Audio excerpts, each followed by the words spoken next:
Alors, qui est Polybe? Polybe est un Grec qui a été fait prisonnier et qui est arrivé à Rome. Polybe est né vers 200 avant notre ère et il est mort vers 120. Et il est considéré comme l'un des premiers historiens et auteurs politiques de Rome. Et une partie importante de son œuvre nous est parvenue, mais il n'est pas romain d'origine, je vous l'ai dit, il est grec. C'était un soldat grec qui a été vaincu et ramené à Rome. Alors cependant, Polybe, lorsqu'il a été déporté à Rome, n'a pas été maltraité. Il a été, au contraire, considéré comme un ami de Rome. Il a été notamment accueilli par Scipion Émilien. Scipion Émilien, et il est entré dans le cercle de ce grand personnage qui est issu d'une grande famille romaine. Scipion Émilien, justement, vient de l'aristocratie, et son grand-père, Scipion l'Africain, a notamment vaincu Hannibal. Et donc, Polybe va rejoindre ce qu'on appelle le cercle des Scipions, qui est un cercle intellectuel, un cercle de pensée, de philosophes, où on a des hommes de lettres, des auteurs, où on réfléchit à des sujets profonds. Et à Rome, Polybe, qui est un Grec, va tomber en admiration pour la cité. Il va être libéré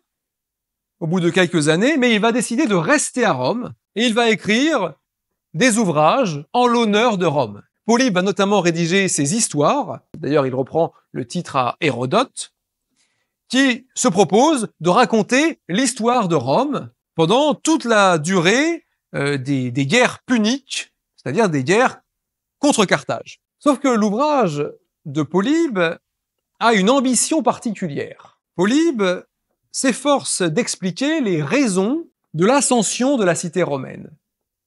Pourquoi la cité romaine connaît un tel succès, une telle réussite? Or, d'après Polybe, si Rome est parvenue à imposer sa domination sur toute la Méditerranée, c'est parce qu'elle est parvenue à se forger la meilleure constitution, le meilleur régime politique. Sa pensée politique se fonde d'abord sur une réflexion sur les régimes politiques. Polybe va lire Platon et il va emprunter à Platon la théorie de l'anacyclose, mais il va l'améliorer, la perfectionner, se l'approprier. Et aux yeux de Polybe, chaque régime politique pur, la monarchie, l'aristocratie et la démocratie, contient en lui-même des germes mortels qui entraînent des régimes impurs. La tyrannie, l'oligarchie et l'ochlocratie. Alors, on va justement revenir sur cette théorie polybienne de l'anacyclose. Donc on est dans la même perspective que ce que je vous avais expliqué par rapport à Platon. L'histoire n'est pas linéaire mais cyclique, et donc il y a un cycle qui peut recommencer presque éternellement. Et donc d'après Polybe, il existe un cycle de régime politique où un régime pur dégénère en un régime impur. Le tout premier régime qu'on trouve, c'est la monarchie. Au début, dans chaque groupe humain, un homme parvient à s'imposer sur les autres. Il devient roi, et au début, tout se passe bien. Au début, le roi gouverne avec sagesse, avec intelligence, il prend en compte l'intérêt général, mais ce régime pur, la monarchie, ne dure pas.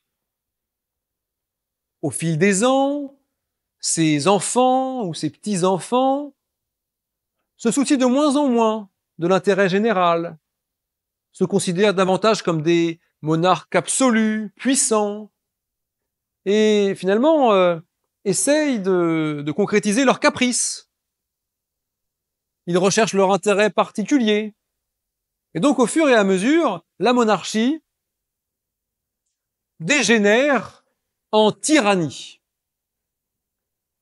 Donc, on passe d'un régime pur, la monarchie, à un régime impur, la tyrannie. Alors le tyran, lui, justement, ne se soucie pas de l'intérêt général, il règne, parfois avec violence, son gouvernement est arbitraire, manque de légitimité, et de plus en plus contesté, critiqué. Et bientôt, l'élite des citoyens, les meilleurs, l'aristocratie, ne peut plus supporter les excès, les abus du tyran, et va se révolter. L'aristocratie renverse le tyran et instaure donc un nouveau régime. Donc après la monarchie, on a la tyrannie, et la tyrannie se mue en aristocratie. Jusqu'à ce point-là, en fait, on suit l'histoire romaine.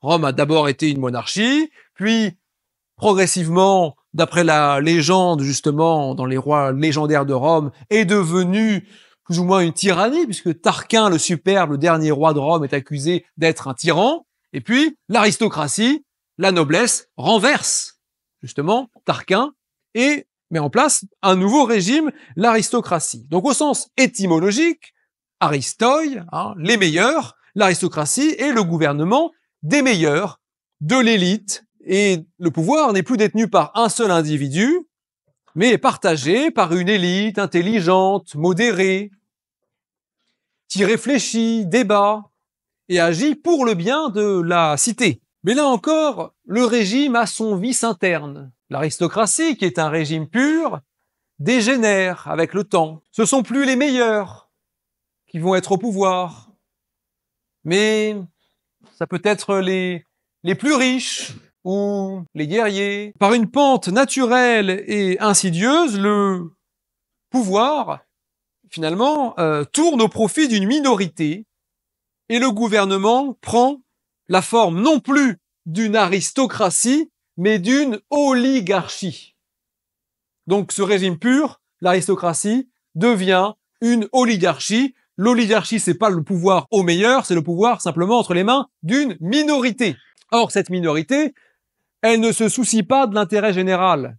Cette minorité, elle recherche la satisfaction de son intérêt propre. Et donc, par exemple, si le gouvernement est entre les mains des plus riches, l'idée, c'est que les plus riches soient toujours plus riches, soient protégés dans leur fortune, et que la société, justement, soit mise au pas dans leurs intérêts, au service, justement, de leur fortune. Et donc, cette oligarchie finit aussi par être contestée, critiquée. Elle se comporte de façon injuste. Une partie de la population, voire la majorité de la population, est opprimée. Et à force d'abus, à force d'excès, à force d'arbitraire, un jour, explique Polybe, le peuple se révolte et renverse cette oligarchie. Et donc cette minorité est mise à terre, et un nouveau régime est installé où le peuple gouverne, c'est la démocratie. Et la démocratie est donc un nouveau régime pur. Le peuple, avec une certaine maturité, essaye d'exercer les affaires publiques, essaye de garantir la liberté, l'égalité des citoyens, mais peu à peu, le régime révèle aussi une face sombre. Les démagogues parviennent à convaincre le peuple, à le tromper. Plutôt que de se soucier de l'intérêt général, les hommes politiques, les élus, se soucient d'être populaires, d'être réélus, voire de s'enrichir. La corruption ronge le régime. Et donc, cette démocratie, qui initialement était pure, qui initialement était belle, en quelque sorte, glisse insidieusement vers l'ochlocratie. La démocratie glisse vers l'ochlocratie, qui est le sixième régime que précise Polybe, l'ochlocratie. Alors là, ce n'est plus le peuple qui a le pouvoir, mais c'est la foule, c'est la multitude. Alors, ça vient du grec oklos, qui signifie foule, et kratos, le pouvoir. Donc là, ce n'est plus le peuple, c'est la foule, c'est la masse, c'est la populace. Ça veut dire que Désormais, le pouvoir n'est plus exercé par un peuple intelligent, mais par une masse ignorante qui se satisfait de divertissements, de magistrats corrompus. Le régime s'appuie sur la médiocrité, sur la vulgarité, sur l'ignorance. Le régime va de crise en crise. La corruption devient toujours plus grande, on ne peut plus faire confiance à personne, les citoyens ne croient plus dans l'efficacité des institutions, du régime politique. Et donc cette ochlocratie, qui est finalement un régime vraiment en décadence, finit un jour par être renversée par un homme providentiel, ou du moins quelqu'un qui s'est passé comme un homme providentiel, qui parvient encore une fois à manipuler cette foule ignorante qui de toute façon n'est plus instruite, et complètement manipulée, c'est du pain et des jeux en quelque sorte, hein, comme sous l'Empire romain. Cet homme providentiel qui parvient à s'imposer rétablit la monarchie,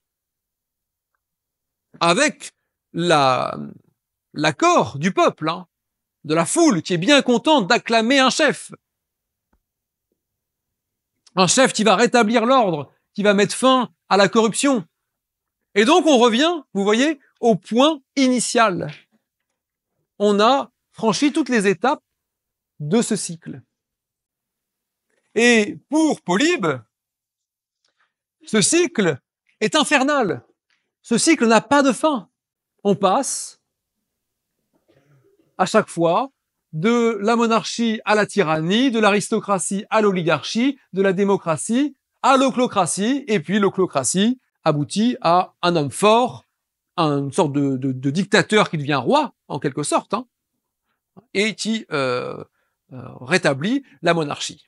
Comment mettre un terme à ce cycle infernal? Polybe croit que Rome a trouvé une solution. Polybe admire la stabilité politique de la République romaine. Et Polybe considère que Rome a mis au point un régime mixte, une constitution mixte. C'est-à-dire que pour conjurer ce cycle infernal, Rome a réussi à panacher différents éléments issus des régimes purs, ce qui permet d'éviter les défauts des différents régimes. Puisque, pour Polybe, la pureté d'un régime est en quelque sorte source de faiblesse. La monarchie est trop pure, elle dérive en tyrannie.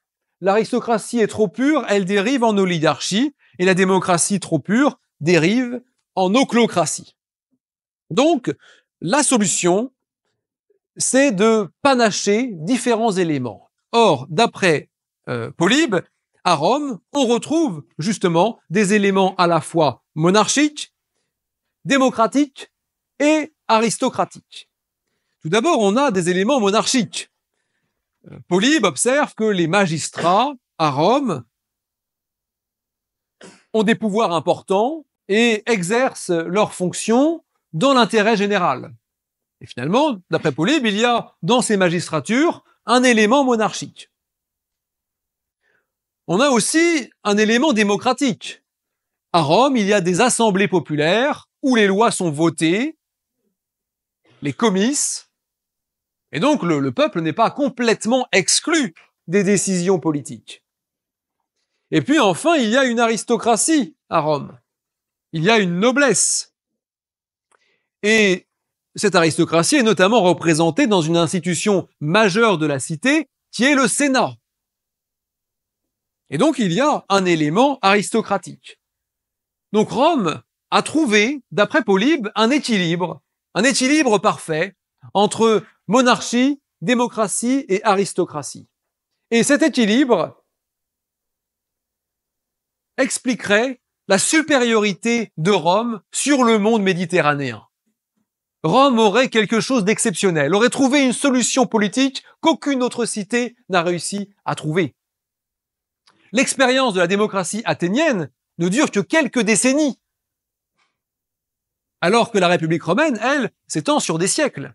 Là, c'est un élément important puisque ce régime mixte, cette idée que justement les régimes peuvent être mélangés, panachés, va avoir une très grande postérité dans l'histoire de la pensée politique. jusqu'à nos jours, en quelque sorte. Justement, on va considérer que on peut avoir un roi et un régime parlementaire, en quelque sorte. Et vous voyez, même finalement, la constitution de la Ve République peut, d'une certaine manière, être vue comme un régime mixte, puisque le président de la République est une sorte de monarque. D'ailleurs, voilà, certains parlent de monarque républicain. Mais en même temps, il y a des élections régulières. Il y a des élections régulières, donc il y a un élément démocratique, mais en même temps, la réalité du pouvoir n'est pas exercée par le peuple, mais par une forme d'aristocratie, par une forme de noblesse d'État, dont parlait Pierre Bourdieu, par exemple. Hein? Donc, il y a aussi un élément aristocratique, où ce sont censés être les meilleurs, issus des grandes écoles, des universités, qui font voilà un certain cursus, qui accèdent à des fonctions importantes, prestigieuses, où la réalité du pouvoir s'exerce. Sa pensée nous éclaire pour d'autres époques, pour d'autres siècles. Et cette idée du régime mixte va demeurer vraiment une constante dans l'histoire de la pensée politique. Alors, la réalité du pouvoir à Rome est très différente quand même de ce que dit Polybe. Il faut bien en avoir conscience. Hein, pour Polybe, en quelque sorte, chaque pouvoir est un rempart à la décadence du régime entier. En réalité, à Rome, l'essentiel du pouvoir est entre les mains d'une seule classe sociale, de la noblesse. Autrement dit, Rome, en réalité, historiquement, je veux dire, est moins un régime mixte qu'une oligarchie. Il y a des élections dans les comices, c'est sûr, mais ces élections, elles sont très largement préparées, encadrées, et le peuple n'a pas un choix considérable.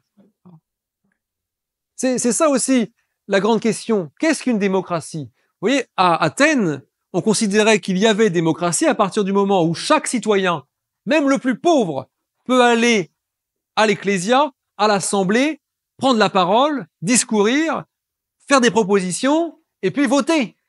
Mais lorsque on vous donne un choix entre différents partis politiques, entre différents candidats, ou dans un référendum entre oui ou non, mais vous n'avez pas le choix de la question, est-ce encore une démocratie? Pour les Athéniens, absolument pas. Donc, c'est pour ça que Rome est une chose publique, est une res publica. Et ce n'est pas du tout une démocratie. La réalité du pouvoir est toujours entre les mains des mêmes familles, d'une même élite, voilà, qui parvient à maîtriser le peuple.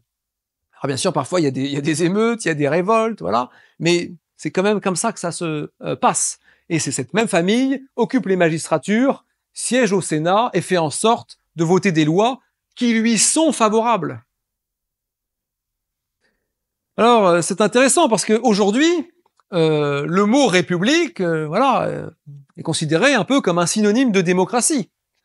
Or, nous ne sommes pas sous la 5e démocratie, nous sommes sous la 5e République. Ce qui, à l'éclairage, à la lumière de la pensée politique, de l'histoire de la pensée politique, vous voyez, en dit long aussi sur le régime.